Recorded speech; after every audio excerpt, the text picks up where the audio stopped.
It was in 1988 at the English FA Cup final between FC Wimbledon and Liverpool. Carlsberg paid just a little less than €70,000 to put their name on the Wimbledon shirts.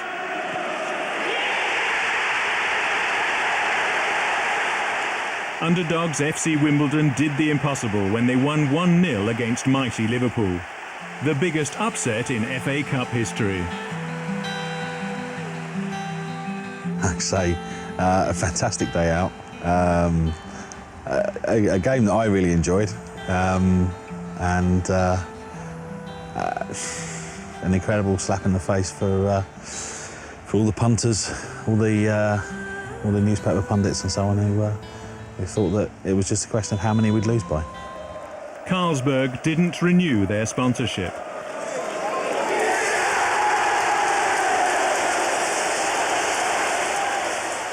And for FC Wimbledon, this one-time shot at victory was the start of a nightmare for its fans.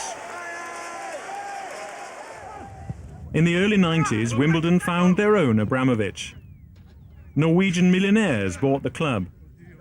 They spent close to €70 million in hope of taking the club to the top. So these two Norwegian multi-millionaires who wanted to be involved in English football and had, you know, a lot of money behind them and a lot of understanding of the game. The fans were fine about new players and training grounds, but suddenly things went a little too fast.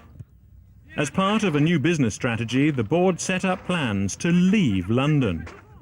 Actually, all the way out of England to Dublin in Ireland. Wimbledon was no longer a club. It was a franchise business that could be moved to a bigger town with potentially more supporters. The fans felt betrayed. You know, once they decided to make the move, then the people who were following the club didn't matter at all, because what they were looking for was a new fan base somewhere else. And so, who cares what we thought? UEFA stepped in to prevent Wimbledon's move to Dublin. But in 2000, the club was relegated. Desperately, the club decided instead to move 75 miles outside of London to the National Hockey Stadium in Milton Keynes. I don't know, they may have actually genuinely thought that 3,000 people would go to Milton Keynes. I can't imagine anyone being quite that stupid, but maybe they are. That club should have been stopped from moving to Milton Keynes. Yet it seems that if somebody has a money interest or pursuing a new market, it can just be allowed to do that. The club was put into administration with debts of over €40 million. The club emerged from administration, but was relegated once again. What's to learn from the story of Wimbledon? Well, it was a bit of a fairy tale, and it still can be because it's still alive. Well, I'm definitely waiting for somebody to wave a magic wand.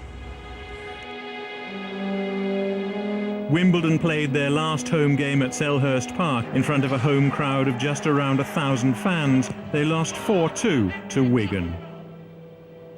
And they also lost more of what was left of the old fans. The next game was to be played in Milton Keynes. Franchise the real shite. Wimbledon. Franchise shite. We hope we do our bit to put the other Wimbledon down.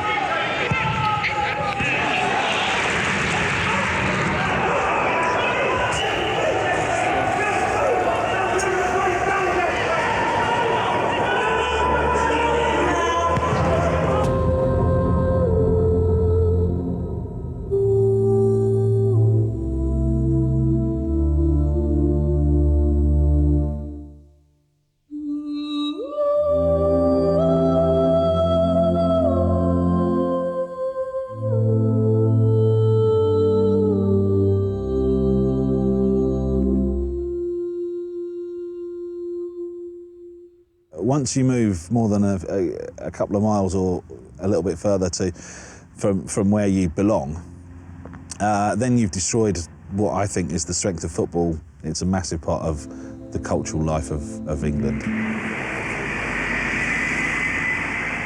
Football in England is a public affair, and fans are potential voters. When Labour came into power in 1997, the crisis in football became a political issue.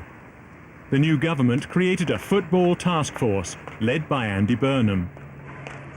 Every year, the gap between the richest and the poorest gets bigger and bigger. And every year, the competition gets weaker. Who can compete with these clubs who are rolling in millions and millions and millions of pounds? We'd like to thank the players, fans and officials from Wigan for coming this afternoon. Also like to thank our club sponsors, the Centre in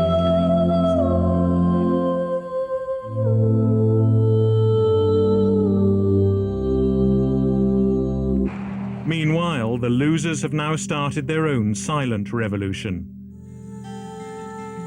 driven by passion for the sport rather than money.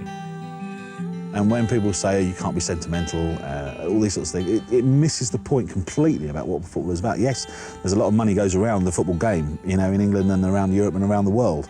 But if you forget that what it comes down to is people's individual passion for the club that they love, well, you lose what it's about. And if you lose what it's about, then you're not going to get anywhere.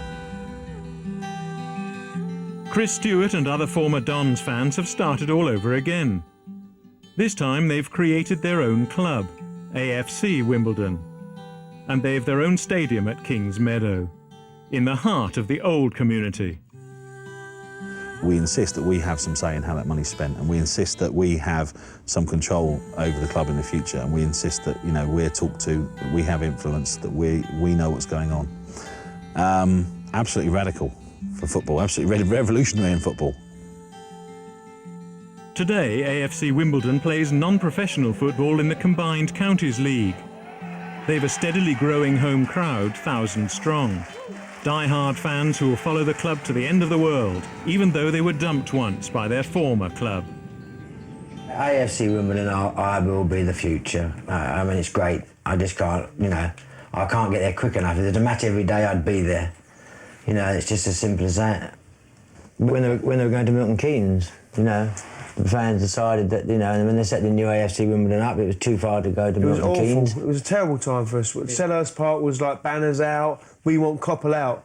And they just, that's the old chairman. And obviously, you know, they got the new club and we said, right, bin them, we'll start again like we did years ago when we used to be in the Southern League and we made it through 10 years and got up there again and made it Premiership in 10 years and we can do it again. But there is a programme here that I've got my face in. I always like, I can remember which one it is now. It's, I don't think you can find that down. I can, I know it's a common one. No, it was at... I'll get a picture of that now, will you? It was at Cobham. I remember that. So it'd be in this programme, right? And I'll find it. Here, this is a photo, I've got it. See if you can pick me out in the crowd, Dad. Yeah, you can just see my face poking through the crowd. Come on. Point it out, I can't see you. Okay, then. These are the old goalposts. It's there, look, my head is just on the left-hand side. You can see my grey coat. Joe Shearing, ooh, Joe Shearing, ooh. He used to play for Scum, and now he's Wimbledon. Joe Shearing, that's what they sing on the terraces, right, for captain. He's very, very good.